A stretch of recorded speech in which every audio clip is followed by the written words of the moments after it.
Trump ने हाल ही में इस बिग बिलियन बिल में यह कहा कि मैं 10,000 आईसीई एजेंट्स की और भर्ती करूंगा, जिससे कि अवैध रूप से जो प्रवासी अमेरिका में आए हुए हैं उन्हें निकाला जा सके। कितने लोगों को निकाला जा सके? नंबर दिया इन्होंने कि भाई मैं 1 मिलियन एनुअल डिपोर्टेशन करूंगा, और ऐसे में 10 लाख लोगों को अगर सालाना निकालना है तो उसके लिए पैसे की जरूरत होगी। इसी वजह से मैं कानून लेकर आ रहा हूं ताकि मैं निकालने के ऊपर पैसा खर्च कर सकूं। साथ ही साथ इन्होंने अपनी तरफ से डिटेन करने की बात कही कि मैं 1 लाख इल्लीगल जो अमेरिका में आए हुए अवैध प्रवासी हैं इन्हें जेल में डालूंगा, और उनको डालने के लिए मुझे पैसे की जरूरत है। अमेरिकी लोग अब पैसा खर्च करने की मेरी ताकत को बढ़ाएं। मैं चाहता हूं कि मेरे ऊपर से लिमिट हटाई जाए, मैं ज्यादा पैसा खर्च कर सकूं। इसलिए इन्होंने इस प्रकार का बिल लोगों से मांगा। ये जो बिल मांगा इसे इन्होंने बिग ब्यूटीफुल बिल नाम दिया। इन्होंने कहा कि अमेरिका आईसीई एजेंट्स पर पैसे खर्च करेगा, अवैध प्रवासियों को निकालेगा, साथ ही साथ में 1 लाख से अधिक लोगों को जेल डालेगा, 10 लाख लोगों को सालाना यहां से बाहर निकालेगा। इस तरह से ट्रंप अपने आप को मसीहा बनाने निकल पड़े। लेकिन क्या 10 लाख लोगों को सालाना अमेरिका अगर बाहर निकाले तो क्या अमेरिका से अवैध प्रवासी चले जाएंगे? यहां पर तथ्यात्मक जानकारी यह है कि अकेले मैक्सिको से अमेरिका में 109 लाख प्रवासी रहते हैं, अर्थात 1 करोड़ 9 लाख प्रवासी रहते हैं। 1 करोड़ 9 लाख में अगर 10 लाख साल के हिसाब से भी ये निकालना शुरू किए तो केवल मैक्सिको के लोगों को निकालने के लिए 11 साल चाहिए। अर्थात ये केवल एक चुनावी भाषण ज्यादा लगता है, जहां इन्होंने कहा कि मैं रोजाना इतने लोगों को गिरफ्तार करूंगा, इतने लोगों को डिटेन करूंगा। ये केवल अपनी जनता को खुश करने के लिए किया गया प्रयास और अपोजिशन के खिलाफ अपने किए वादों के पूर्ति के लिए दिखावा लगता है। जब इन्होंने यह काम करना शुरू किया, क्योंकि इन्होंने कहा था कि मैं ऐसा करूंगा, इन्होंने कहा तो करना भी शुरू किया, क्योंकि कुछ तो करते हुए दिखाना ही था। लॉस एंजलिस पहुंच गए। लॉस एंजलिस असल में कैलिफोर्निया राज्य में जब इन्होंने पहुंचा के अपने लोगों से कहा, आईसीई एजेंट से कहा कि जाइए और उन लोगों को निकालिए जो अवैध रूप से यहां पर हैं, और निकालकर उन्हें डिपोर्ट करना शुरू करिए। लेकिन सही मायने में यहां पर इस बार जो आईसीई एजेंट्स आए थे वो डिपोर्ट करने नहीं आए थे। तो क्या करने आए थे? असल में वो दस्तावेज चेक करने आए थे। क्यों? क्योंकि बहुत सी शॉप में ऑलरेडी ऐसे लोग काम कर रहे हैं जो आए थे अवैध प्रवासी के रूप में, अब उनके पास यहां के लोकल कागज हो चुके हैं। एजेंट्स ने आकर के उन पुराने लोगों को निकाल कर उनके दस्तावेज चेक करना शुरू किया।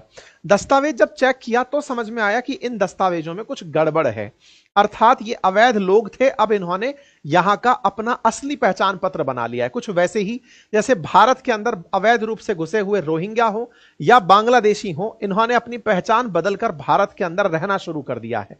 बिना पहचान के भारत में घुसे लोगों को भी जब भारत में निकालने की कवायद हुई थी, सिटीजनशिप अमेंडमेंट एक्ट आया था, उस समय पर बहुत जबरदस्त प्रदर्शन भारत में होते आपने देखे थे। हालांकि उसमें कहा यही गया था कि भारत केवल दूसरे देशों से लोगों को आने दे रहा है, लेकिन एक लहर चली कि भारत में सिटीजनशिप को लेकर के कुछ रजिस्टर बन रहा है, उस रजिस्टर के अंदर अगर कोई रहा तो रहा, अदरवाइज कागज चेक कराना पड़ेगा, और कागज चेक नहीं करा पाए तो डिपोर्ट होना पड़ेगा। भारत में तो केवल इस बात का माहौल बना था, अमेरिका में ये रियल में हो गया। अमेरिका में ट्रंप ने कागज दिखवाने की मांग कर दी कि दिखाओ अपना कागज कि तुम यहां के हो। जो लोग ऑलरेडी यहां लंबे समय से रह रहे थे, जिनके पास कागज नहीं थे, वो भड़क गए तो उन्होंने पुलिस के जो आईसीई के जो अधिकारी आए थे उनके खिलाफ प्रदर्शन शुरू कर दिया।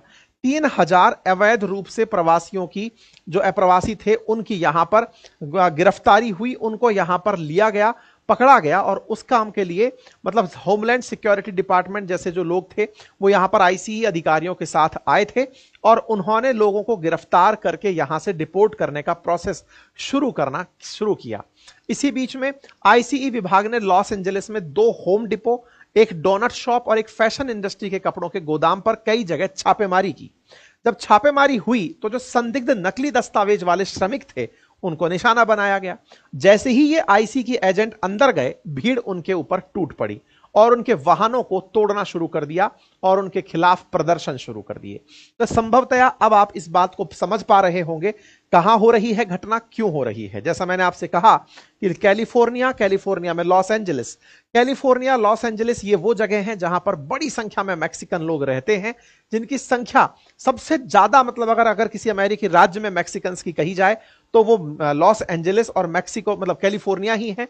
अमेरिका में मैक्सिकन मूल के 109 लाख लोग रहते हैं, जो कि कुल अवैध प्रवासियों का 23% भाग बनाते हैं। जैसे ही ये जांच एजेंसीज यहां आई तो इनके ऊपर लोगों के द्वारा हमला करना शुरू कर दिया गया। ये तस्वीरें आपके सामने जो दिखाई दे रही हैं, ये असल में उन लोगों की तस्वीरें हैं जो इन आईसीई एजेंट्स के खिलाफ खड़े होकर प्रदर्शन कर रहे थे।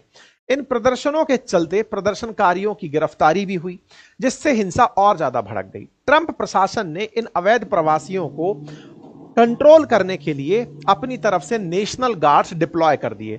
इससे कैलिफोर्निया के जो गवर्नर हैं और लॉस एंजलिस की जो मेयर हैं, वो ट्रंप के खिलाफ भड़क गई। उन्होंने आरोप लगाया कि ट्रंप जानबूझकर नेशनल गार्ड्स को यहां डिप्लॉय किए हैं। उन्होंने जानबूझकर पहले यहां पर लोगों को परेशान करने के लिए आईसीई डिपार्टमेंट के लोगों को दस्तावेज चेक करने भेजा।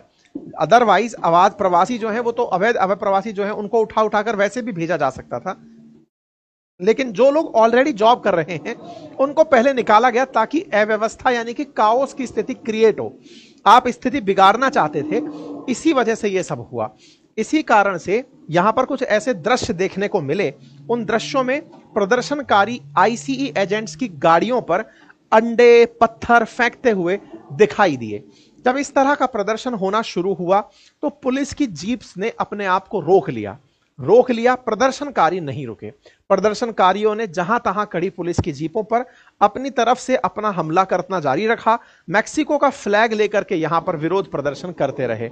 यहां पर ऐसी बहुत सी तस्वीरें आई जिसमें रबड़ बुलेट चलते हुए, आंसी बुलेट चलते हुए, आंसू गैस के गोले चलते हुए प्रदर्शनकारियों को देखा जा सकता है।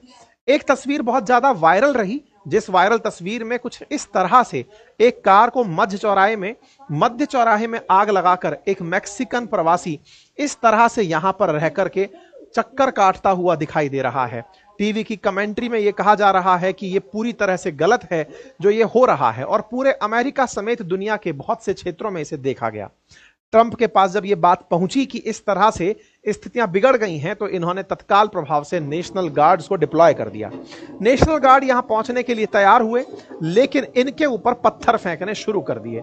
लोग पुलों पर इस तरह से खड़े हो गए और जैसे ही फोर्सेस आना शुरू हुई उनके ऊपर पत्थर फेंकने शुरू हुए, जिससे इनके शीशे टूट गए।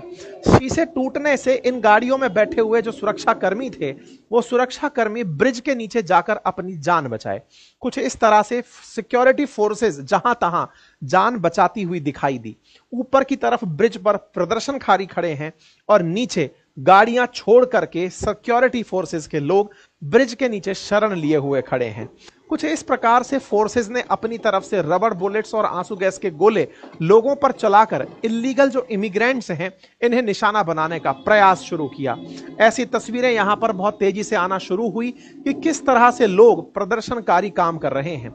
यहां पर एक और वायरल वीडियो हुआ जिसमें एक प्रदर्शनकारी ने 3 पुलिस ऑफिसर्स को एक साथ निशाना बनाया और वो वहां से पैंट पकड़कर भागते हुए दिखाई दिया।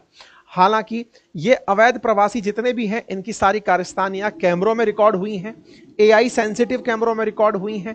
पुलिस को पता है कि सब कैमरे लगे हैं, इसलिए पुलिस बल प्रयोग नहीं कर रही है। पुलिस इस सेंटिमेंट को जानती है, अदरवाइज ये व्यक्ति जिससे पैंट तक पकड़ी नहीं जा रही है अधिकारियों को मारकर भाग नहीं सकता था। लेकिन हां, ये इस तरह का दृश्य पुलिस पिट रही है, ये लोगों के अंदर एक भाव देता है कि हमारी पुलिस कैसे पिट सकती है, हमारी फोर्स कैसे पिट सकती है, और ये तो अवैध प्रवासी लोग हैं, ये ऐसे कैसे हमारे पुलिस के साथ कर सकते हैं। इस तरह का एक इग्नाइट मोड है जो अब पुलिस के लिए लोगों के अंदर ऑन कर दिया गया है। यहां पर ये जो साइड में खड़े अधिकारी हैं, ये जब चाहें इसका शिकार कर देते और इसको चुपचाप तरीके से जाने दिया। ये वही पुलिस है जिसने कभी वो ब्लैक लाइफ मैटर्स वाला जब मामला हुआ था, गले पर पैर रख करके एक अश्वेत को मार डाला था। लेकिन ये लोग इस समय सेंटिमेंट्स बटोर रहे हैं और ऐसे में यहां पर लोग प्रदर्शन करते हुए नेशनल गार्ड्स की मजाक बनाना शुरू कर रहे हैं। ये अवैध प्रवासी लोग संभवतः अनपढ़ भी रहे होंगे, संभवतः ऐसी स्थितियां भी होंगी कि इन्हें ये नहीं पता है कि ये कर क्या गए हैं। ये राजनीति के मध्य में फंस गए हैं। ये नेशनल गार्ड्स की मजाक बनाते हुए तस्वीरों में दिख जरूर रहे हैं, लेकिन इन्हें नहीं पता है कि सिक्योरिटी फोर्सेस के साथ, किसी भी देश के अंदर हो, सिक्योरिटी फोर्सेस के साथ इस तरह उलझना। हम अपने देश की बात करें, कल को हमारे देश के अंदर भी अगर बांग्लादेशियों को ढूंढ ढूंढ कर निकालने का प्रयास किया जाए, भारत में जो अवैध रूप से रहने लगे हुए लोग हैं और उनको निकालने का प्रयास किया जाए और वो लोग इस तरह का प्रदर्शन करने लगें, तो क्या आप और हम उसे शांति से देख पाएंगे? बिल्कुल वैसे ही अमेरिका में ट्रंप प्रशासन इन अवैध रूप से बसे हुए लोगों को निकालने का प्रयास कर रहा है, तो इसके खिलाफ वहां पर एक सेंटीमेंट बन रहा है। लेकिन एक बड़ा सवाल यहां पर इतना आसान नहीं है जैसे मैंने भारत से अमेरिका को कंपेयर कर दिया। ऐसा क्यों नहीं है? असल में भारत में कोई देश के अंदर, भारत में घुसकर कोई नागरिक आया, उसके पीछे का बड़ा कारण था बांग्लादेश के अंदर अस्थिरता, उसके बगल में म्यांमार के अंदर अस्थिरता। अमेरिका में अगर कोई व्यक्ति गया तो अमेरिका लोगों का वेलकम किया कि आप आइए, ज्यादा से ज्यादा लोग यहां पर पहुंचिए, ज्यादा से ज्यादा संसाधन लीजिए, यहां पर रहने का काम कीजिए। जो लोग वहां पर तरीके से नहीं पहुंच पाए वो अवैध रूप से पहुंचना शुरू किए। वहां की सरकारों ने अवैध रूप से रह रहे लोगों के संरक्षण के प्लान बनाए। आज भी बड़ी मात्रा में यूरोप के अंदर अवैध प्रवासी पहुंचते हैं और वो शरणागति प्राप्त करते हैं और कहते हैं कि हमें यहां रहने का जगह दिया जाए, और यूरोपियन कंट्रीज उन्हें जगह देती हैं।